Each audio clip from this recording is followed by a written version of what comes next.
Hello,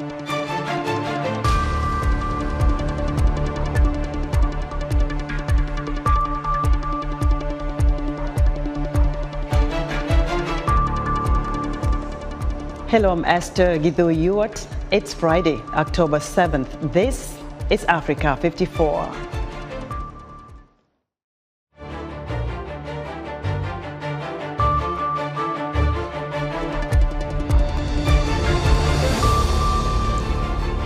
Illicit trafficking of Africa's natural resources is being used to finance terrorists and armed groups. Now the United Nations Security Council is seeking to stop that. Flooding in Nigeria pushes food prices up at a time when millions are falling into poverty. And in our Friday entertainment, Heather Maxwell speaks to Sierra Leone Empress P about her music.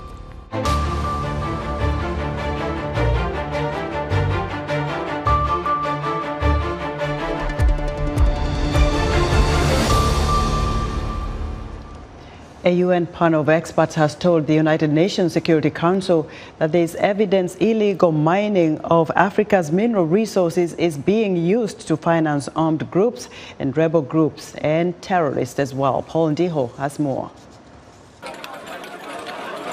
The illicit trafficking of natural resources by armed groups and terrorists has received growing attention from the Security Council in recent years. As a result, the Council is determining how to counter the financing of armed groups and terrorists through illicit trafficking in natural resources. Michael Musa Ademo, Minister of Foreign Affairs of Gabon, called on the Security Council to combat the network that plunders natural resources. Gabon calls on the Security Council to strengthen the mechanism available to combat the network that plunder natural resources to finance armed groups in Africa. Speaking to the Security Council via video link, Executive Director Gada Wale said there is evidence that illegal mining of minerals such as gold, silver, and diamond offers armed groups, rebel groups, and terrorists sources of income.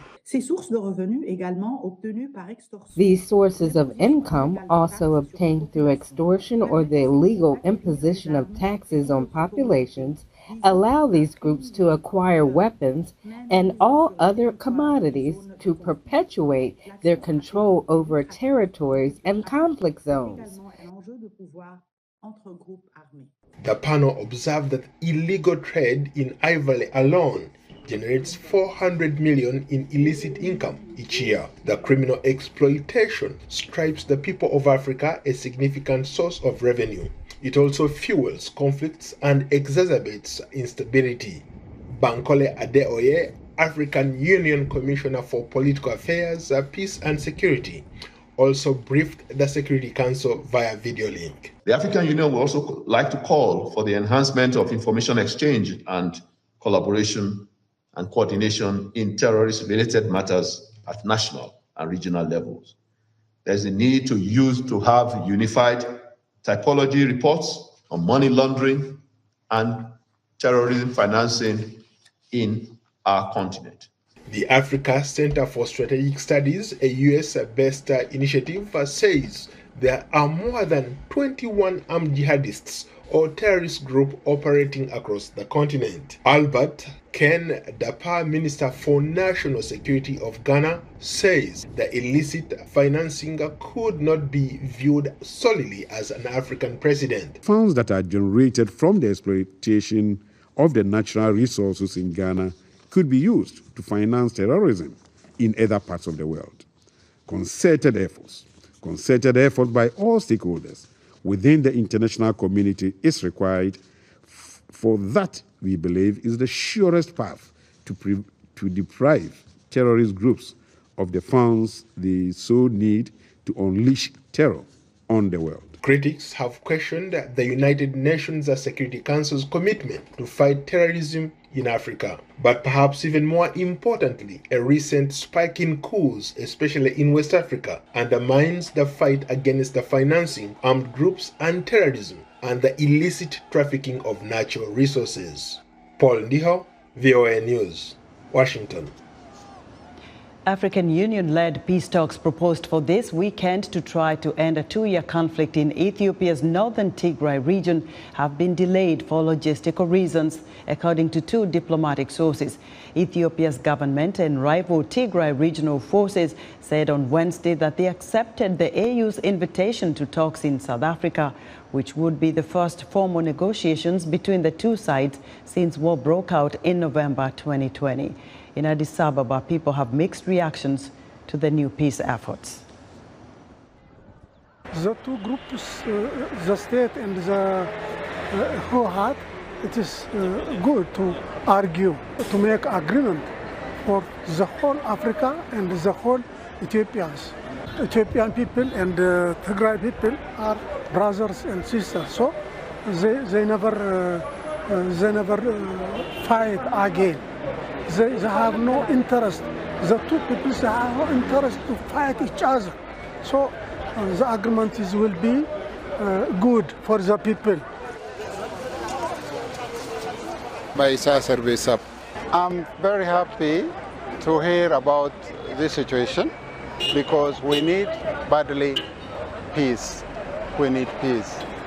Both community, the whole community of Ethiopia needs peace. I hope the discussion will end with positive results. I want to ask both sides to make our country, the whole country, a peaceful country. Let them pay, let them be ready to pay all sacrifications in order to make our country peaceful country. That is my message. Because we are always, every day, every second, we are losing people. To stop that kind of hardship, they need to pay what sacrification it requires. Former South African President Jacob Zuma was on Friday set free following the expiry of his prison sentence for contempt of court. Zuma received a 15-month sentence last year after he ignored instructions to participate in a corruption inquiry. Zuma handed himself in on July 7, 2021 to begin his sentence, triggering the worst violence South Africa had seen in years as his angry supporters took to the streets. Zuma was released on medical parole in September 2021, but in December the High Court set aside the parole decision and ordered him to return to jail. Zuma appealed the ruling and remained on parole pending the appeal outcome. His appeal had not been determined by the end of his sentence, by the time his sentence expired. Namibia has confirmed 54 cases of swine flu out of 190 suspected cases, according to the health ministry.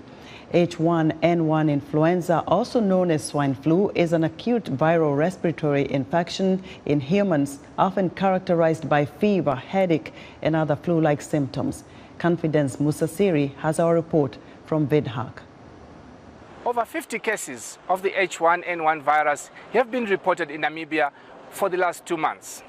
This is alarming, as the last time Namibia recorded the H1N1 virus, there were only 100 cases in a space of 1 year, and that was between 2009 and 2010. And now, Namibians from all walks of life are expressing how they feel towards the H1N1 virus being reported as to be on the increase. I'm sure and confident if the government can intensify the campaign against this influenza, because at the end of the day, if we are not prepared, we will be affected at the end of the day. But the best way is to have messages going out in the media, electronic, print media, everywhere, so that everybody can get the message as to when you are affected and what you should do as early as possible. But I urge, and I'm aware that the government possibly is doing its best to curb this disease or the influenza. No, I'm not worried about swine flu. I'm worried about COVID, because COVID is coming and coming back again. So swine flu is not really a problem. That's my understanding. Government must just talk about the swine flu with the people, so that they don't need to be afraid of swine flu. Tell us about H1N1 virus. Do you understand what swine flu is? No. You have never heard about it? Yes, I'd not heard about it. But do you know that it is now, it's been reported that it's increasing in Namibia? Yes, I just had it yesterday. You had it yesterday? Yes. So are you not afraid, or are you fine? Are you comfortable? No, I'm afraid of it. I had the swine flu virus a couple of years ago, and it was nothing very easy. It was really, really a big thing. I was sick for 3 weeks, and I had to stay at home, and nobody could visit me because of the infection of that the virus caused. And you have to be very careful. And people, please, please be very cautious. It is not a joke. It is really, really very serious that the government is really supporting us, but there's a very heavy load on the government as it is at the moment. With H1N1 cases expected to rise in Namibia over the coming few weeks, the Namibian government insists this is not swine flu, but a seasonal flu. It insists also that in the event that it turns out to be an outbreak, the country is prepared to meet the diagnostic demand that H1N1 presents. Confidence Musariri, reporting for VOA in Windhoek, Namibia. The trial of Felicia Kabuka, the alleged mastermind of the 1994 Rwanda genocide at The Hague, has evoked memories of pain, struggle and trauma for survivors. Kabuka is charged with financing the genocide that killed 1 million people in 100 days. Many are following the court proceedings with hope that justice will be served. Joining me live via Skype from Houston, Texas, is Jean Celestine Lekin, a genocide survivor and author of A Voice in the Darkness. Jean, welcome to Africa 54. Thank you so much for having me on your show. So tell me, how old were you when the genocide happened in Rwanda, and how did that impact your family? The genocide took place in 1994. I was a 9-year-old living with my family, both mom and dad and my relatives. And when it took place, it's something that was really organized and prepared for years, but it came as a surprise to all of us. So as a 9-year-old, I've watched almost all my relatives, almost the adult relatives, basically wiped out, just vanished in a short amount of time. That 100 days to know that over 1 million people were killed. So among those people were my parents, were my aunties and uncles, and some of my siblings as well. And so it impacted me to a level that I cannot even put in words. So how were you able to move on? You say you lost your parents, close, some siblings, and so how did you move on? I talk about, a lot of times as a public speaker, I talk about forgiveness. And forgiveness doesn't mean that we forget about the past, or we also we don't excuse what took place. We have to hold these people accountable. But forgiveness is something that I've done to really cope with what took place, because again, I talk about how forgiveness liberates our soul. It gives us the freedom to move forward. We don't want to be tortured by the past. So I use forgiveness as a tool. I also used, professional counseling. It's something that I really advocate for people who have experienced PTSD and trauma like myself. So I've done both, and it's an ongoing something that I do. It becomes part of my life to be able to seek counseling if needed, something that I encourage many survivors to do as well. But really, forgiveness and my faith was able to carry me through such dark moments. Jean, the trial of Felicia Kabuka is ongoing at The Hague. What are your expectations? My expectation really is there's a lot. This man has been free for 25 years. It was put, his case surfaced back in 1997. So as a survivor of the genocide, I'm expecting this trial to really go forward and quickly.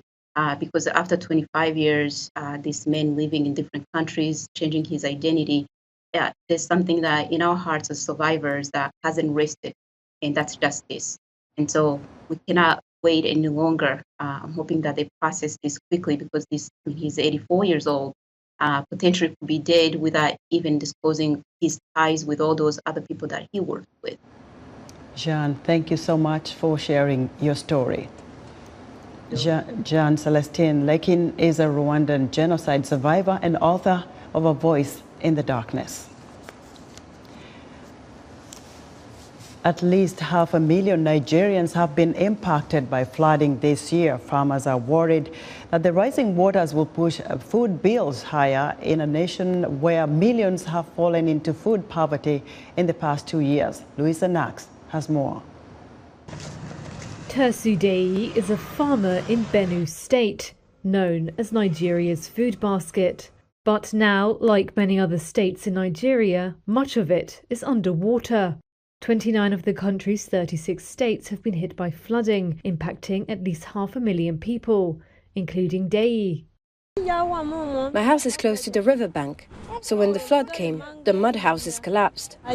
This is not the time I intended to sell my rice, but because my rooms have collapsed, I don't have any option but to sell my rice, because there is nowhere to keep it. She says that 5 acres of the rice she grows, as well as almost all of her soybeans, are now underwater. What she has managed to harvest, she has to sell now before it dries, because her house has washed away. Rice farmer Abraham Hon also lost almost 50 acres of his rice farm to the flooding. His farm was along the banks of the River Benue, which are locally called Fadama, a Hausa word for lowland farms. Yeah, all this is my farm, right up to where we have the electric poles down south, combined hectares, 50 hectares of land, all cultivated with rice that has gone down the drain because of the flood. Farmers say the rising waters will push food bills higher, and that's not all. Farming was constrained due to flooding and food shortages and COVID restrictions in 2020. Prices have shot up due to the war in Ukraine, and nationwide insecurity has pushed thousands of farmers off their land, which means millions of Nigerians have fallen into food poverty in the past 2 years. Nigeria-based Commodities Exchange, AFEX, estimates flooding and other factors will cut maize output by 12% year-on-year and rice by 21%. That is a serious problem for a nation where inflation hit a 17-year high in August, led by soaring food inflation. Right. Louisa Nax of Reuters with that report. We're excited to hear what you think about Africa 54 and all our VOA Africa programs on our website at voaafrica.com. Still to come, a conversation with Sierra Leonean musician Empress P. We'll be right back.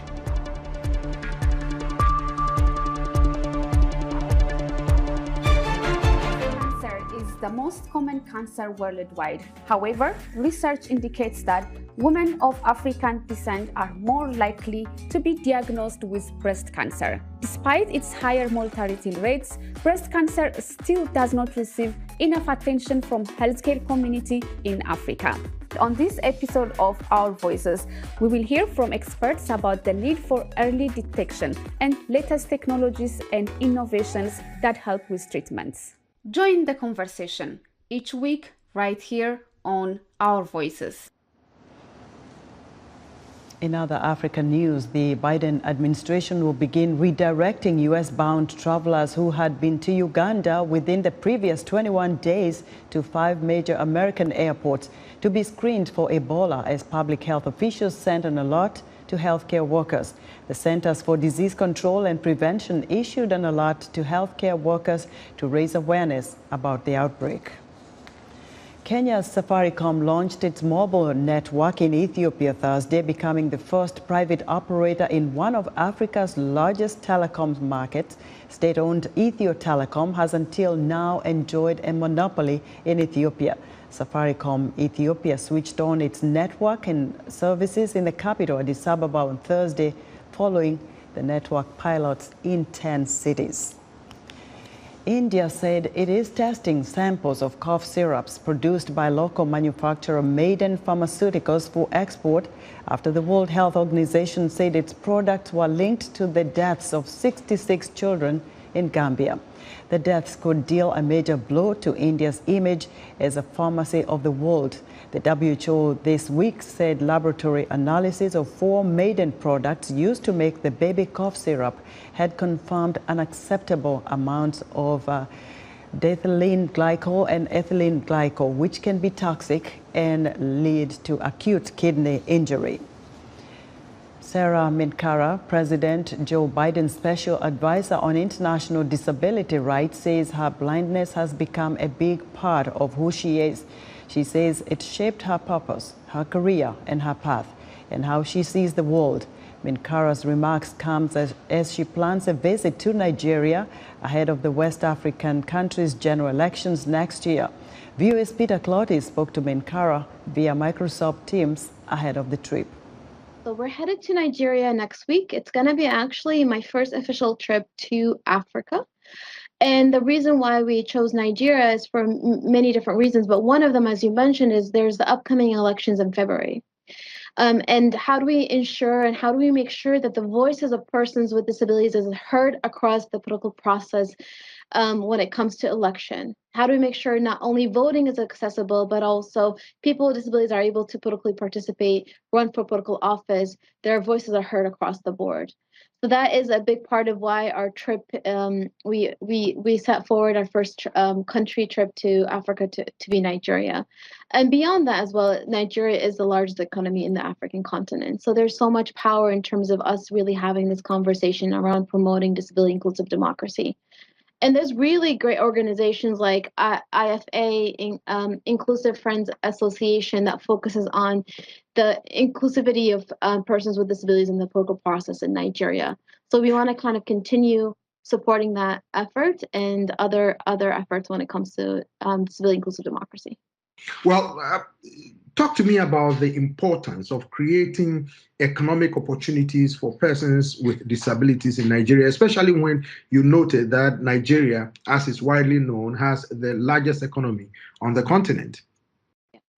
I mean, it goes back to, it's estimated that 1/7 of our populations are persons with disabilities. So globally, that's 1 billion. That's 15% of our population. That translates into every single country in many ways. It's estimated between 15 to 20%. Now, if we as an economy are not including people with disabilities into our economy, we're losing out. And it's estimated that up to 7% of our GDP is impacted when we don't include persons with disabilities into our economy. 7%. And to be honest, I believe it's a bit more. So when we talk about, including people with disabilities into our economy, it's not only inclusive employment, making sure companies are including and hiring persons with disabilities. It's also about how to really make sure we're creating a culture where persons with disabilities are seen through a value-based lens, are seen as people that can contribute, are seen as people that can bring forward innovation, are seen as people that can contribute in the entrepreneurship world and to our economy. That is what we need to do. So we need to really structure our perspective when we're talking about economic development to make sure we're including persons with disabilities. And in our entertainment segment, a young empress from West Africa is in the spotlight. Heather, tell us more. Hello, yes, that's right, Esther. Filka Tene Kamara, aka Empress P, is an MC in Sierra Leone with a lot of energy, talent, and hope for girls and women in the music industry. I connected with her earlier this week to hear more. King Milan Bangura, a well-known TV and radio presenter and producer in Freetown, makes the introduction. Hello, King. Tell me about your artist you have. Well, by the way, I'm right here in Freetown, Sierra Leone at the beach end, and the artist I have is one of the hottest female rising stars in this country, rapper as well. Her name is Empress P. Hi, Empress. Hello. So first of all, your name, Empress B. Can you tell me about that? The name is Empress P, and I got it from, my real name is Filka Tene Kamara. Me and my manager sat down when we started this music thing, and we sat down and was like, okay, what name are you going to go with? You can't go with Queen. Everybody's going Queen. Then I said, there is somebody that is way better than a queen, which is an empress, because an empress is the ruler of an empire, while a queen only rules a kingdom. So that's why I wanted to be on top of everybody. That's why I said I'm the empress of this kingdom, these different queens, and the Filka, the P is for the Filka, so empress. I'm here now, better get used to me. Already stuck with me for half a century. I'm on a mission, me want to shut up this rock in the street, cause for real there's no real company. So how long have you been doing rapping and singing? Because I've noticed you're also quite a nice singer as well. But how long have you been in the game? Professionally, it's more than 6 years, like almost 7 years now professionally. If you cross me, that will be no mercy. Believe me, you'll not go fuck off me and me. And what inspired you to be a female rapper? That's got to be a challenge because, as we all know, most rappers are men. First of all, it's the talent that I had because I'm the first woman from Sierra Leone that got signed with just a freestyle, not even a song, you understand? And secondly, I had few friends that were already established musicians, and when they go to the studio, I usually go with them and we chill around, and I just thought, I can do this and I can even do it better than you guys. So that was my inspiration, and I just see myself start in songs in different levels, yeah. Tell me about your latest single with Tenny, the entertainer from Nigeria. 2 years ago, we were supposed to host a show in Sierra Leone that I'll be bringing her as a guest artist, but unfortunately for Corona, so we had to put everything on hold. But I thought this is the right time to release such a Amapiano Africa vibe, and we put it out there, and it's out there. The song title is Sweet Taboo. Tell me about those shows in Dubai and where else? Yeah, Turkey, Istanbul. I'll be doing a show there in one of the biggest clubs alongside 3 other Sierra Leonean artists, and Dubai is October 24th. I'm very excited, and I have a tour in Australia by November ending. That's amazing. So who is your crew? I have a very good team here, one of the biggest management in the country, Rings Entertainment, managed by Ellen Kista, a national TV presenter and host. No GPS, no plane, but the road told me how to. Do you have another message that might be emerging that you find you want to share with your fans? I had a song that I'm working on a project for it. It's called Girl Power. And we're trying to take it like around Africa, because even in rap game, there is this mentality that is only gonna be for males. So we're working on that project that will be out soon, before December, and we'll see how we take it to schools everywhere and see how we can take it to the different countries and so. Empress P, it's been a real pleasure. Thank you for joining me, and best of luck in everything you're doing in the future. Thank you, and I appreciate Africa. Thank you.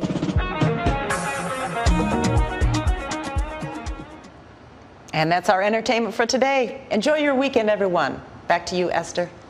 And thank you so much, Heather. Be sure to join Heather Maxwell's Entertainment Report every Friday here on Africa 54. And that's our show for today. Be sure to watch Africa 54 on our website at voaafrica.com. From all of us here in Washington, have a great weekend.